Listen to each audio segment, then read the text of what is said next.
In the documentary, The Many Faces of FaLisa JaNaye, FaLisa will offer a brief glimpse into her life.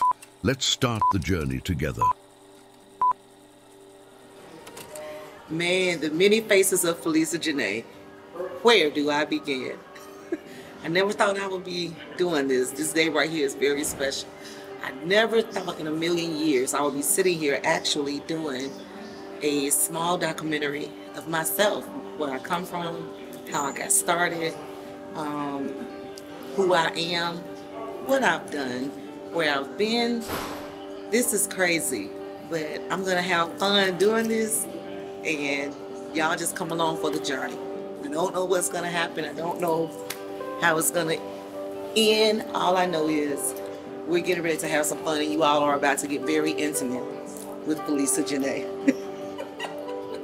When I first started singing as a little girl, I don't really remember how old I was, but you probably do. So I know I got started in St. James Church. Now I do know that much, but I mean, like, for my documentary, just tell me something like, what all did I do? How much did I annoy you guys? Got on your nerves? Y'all got tired of me singing around the house? Like, how did it all get started? Oh yeah, going through the house, singing, making all that noise. Yeah, I got tired of that. But you did keep on doing it. And then, but once you started singing in the church,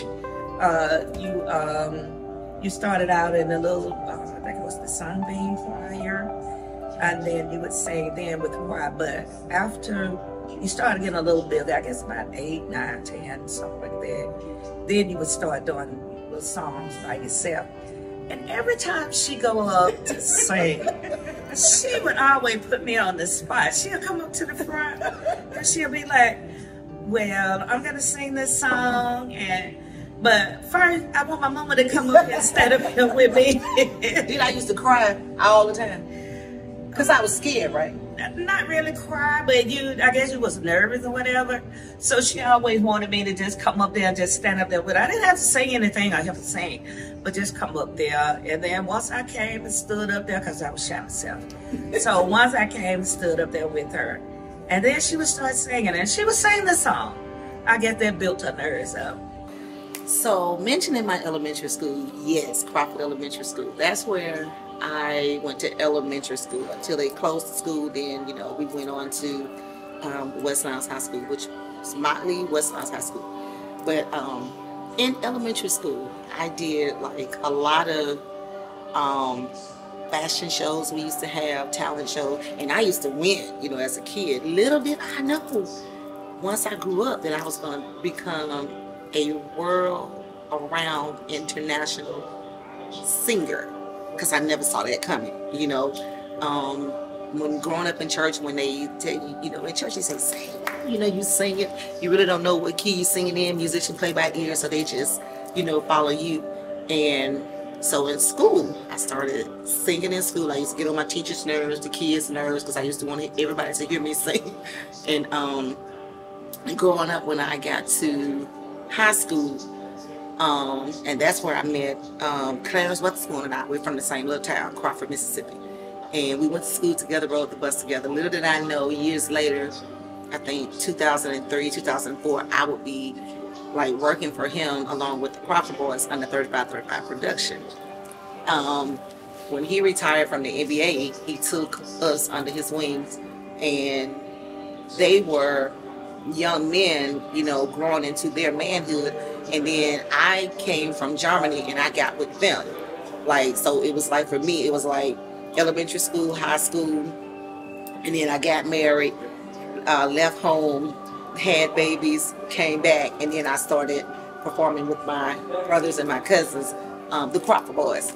And so, to fast forward from all of that, I remember when I was a kid, like my 17, 18 years old, when I used to work at Pizza Hut, I used to be taking people their orders and stuff, and singing, when I bring them their food, their pizza. And then, like, they would always have birthday parties there, and they would always ask me to, come and sing at the birthday parties and stuff. And I was in high school, but, they would, would have me to come and sing at the birthday parties. When you're a waitress, you make your little tips, you don't make a whole lot of money. But when I would do the birthday parties and stuff, they would always tip me really, really good. And I was like so excited about it. So that was like my first paying gigs, like seriously. That was like my first paying gig. And then, like I said, when I got with Crawford Boys and we started traveling, going everywhere, I never thought. Then I didn't have a name. I was just Lisa. And I never thought that I would branch out in the latter years in 2007, 2008, that I would branch out and make a name for myself, FaLisa JaNaye, and put out an album. And so coming from where I'm from and the way I came into music, the way I came into all of this, a little girl from Crawford, Mississippi, coming from a single parent home. My mom was like my mom, my pastor, my counselor, my spiritual advisor, she was everything. And me being the only girl and the oldest, I got 4 brothers under me. Coming from all of that, you know, never ever knowing that, you know, later in life, this is where I would be. Because see, growing up, I never said I wanted to be a singer. I never said I wanted to be a teacher or a doctor or anything. I just wanted to get through with school and go get a job. But, you know, with life changes and things of that nature. So a lot of that changed. And here I am. And I must say, it was like, in those years, those first 21 years of my life, I learned a lot. I experienced a lot, and then I grew a lot. Yeah. Wow. At the age of 21, I married my high school sweetheart, as usual. You know, it's weird, like a lot of people that do this, and then, you know, we grow up in the church, and then we marry our high school sweethearts and have kids and all this kind of stuff. So it's weird that I'm sitting here having the same conversation about myself that I've seen about other people. This is so surreal.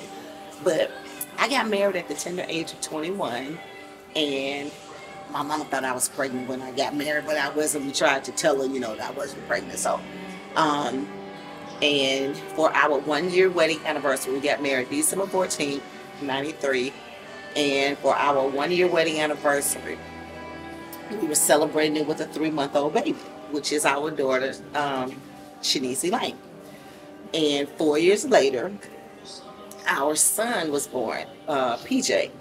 And so I have 2 kids, and they are my angels. Got married my high school sweetheart. He was in the military. Oh my God, where all we did live. You know, we lived in Germany, Fort Bragg, Alabama, Fort Bennings. We lived in Tacoma, Washington.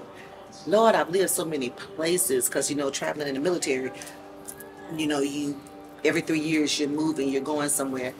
And I started performing in Germany. I met this lady. I met like 3 people in Germany. I met this lady named Miss Carol, who owned Miss Carol Hair Products.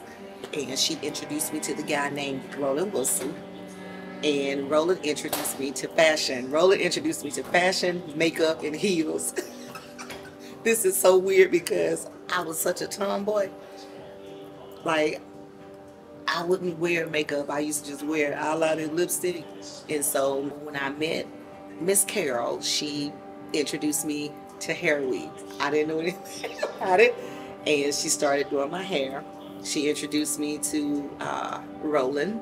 Roland introduced me to fashion. And from fashion in the military, going to all these military balls and stuff, that introduced me to singing. And these are just like some of the things that Lisa have done. Never knew that FaLisa JaNaye was going to be born one day. And putting all of that in a bowl and making this cake that that I ended up making in 2009. FaLisa JaNaye was born. In 2010, my first CD was released entitled Sweet Love. So coming back to the States in 2003, I got with my brothers. You know, I mentioned about that's how I got my start. So now I got with my brothers and with Crawford Boys, rather. And so that's when I started traveling, doing shows, flying here, flying there, going here, going there. And the most weird thing about all of that, for real though, is like, I went from not knowing anything about music and not singing like the proper etiquette of singing, knowing keys and notes and all that kind of stuff, to becoming a person that people were requesting to see me, to hear me sing, and not having any of that, nothing, not knowing what to wear on stage, what is stage presence, not knowing any of that. And I had to learn that on my own and just like watch YouTube and watch, at the time I was watching VH1 and MTV and, Video Soul and watching how those people were dressed and stuff. So that's where like I got my little plug, like with Whitney Houston and Michael Jackson, and I would watch how the other artists would dress. So when I got with Crawford Boys and started singing and performing, and I started dressing like that because at the time I was married and a mother, so I didn't want to be raunchy, so I wanted to kind of keep it classy. So that's where I get my dress code from, by watching those people on TV and on videos and stuff. So traveling around the world with Clarence Weatherspoon and going everywhere, performing. Now I'm getting this little name. So they just started calling me like Miss Lisa because I didn't have a name. And getting paid.